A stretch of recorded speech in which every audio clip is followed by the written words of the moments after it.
അതായത് ഇപ്പോൾ നമ്മുടെ തൊട്ടടുത്ത് കിടക്കുന്ന ഭാര്യയോ ഭർത്താവോ കുട്ടികളോ അച്ഛനോ അമ്മയോ ആരെങ്കിലും ആവട്ടെ, ഇവർ കൂർക്കം വലിക്കുന്നുണ്ട് നല്ല ഉഗ്രനായിട്ട്, ഇങ്ങനെ ഉഷാർ കർമ്മമാണ്. ചില കൂർക്കം വലിയൊക്കെ കണ്ടിട്ടില്ലേ നമ്മൾ എന്ന് പറഞ്ഞു, പിന്നെ കുറച്ച് നേരത്തേക്ക് ഒന്നും കേൾക്കില്ല. പിന്നെ കാണാം ഇതിങ്ങനെ എടുക്കുന്നത്, ഉള്ളിലേക്ക് എടുക്കുന്നത്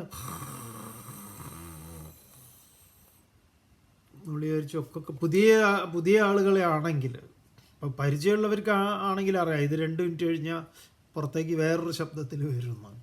അപ്പോൾ കർമ്മമുണ്ട്, കർത്തൃത്വം ഉണ്ടോ?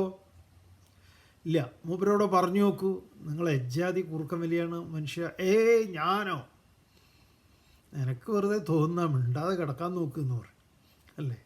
അപ്പോൾ അതിന് അവരൊരു പ്രത്യേക തലയണ വെച്ചിട്ടുണ്ട്. അപ്പോൾ മൂപ്പര് പറയും, നീ 2 തലയണയൊന്നും വെച്ച് കിടക്കരുത് കേട്ടോ, അത് നല്ലതല്ല. എന്നാലും എനിക്ക് ഉറക്കം വരണമെങ്കിൽ 2 വേണമെന്നൊക്കെ പറയും. എന്തിനാ ഇത്? ഒരെണ്ണം എടുത്ത് അങ്ങോട്ടേക്ക് വെക്കാനാ. കാരണം ഇത് ഇവർക്ക് ഉറങ്ങണ്ടേ, അതിന് വേണ്ടിയിട്ട്. അപ്പോൾ ഈ കൂർക്കം വലിയിൽ എന്തുണ്ട്? കർത്തൃത്വം ഉണ്ടോ? ഇല്ല. കർമ്മമുണ്ട്.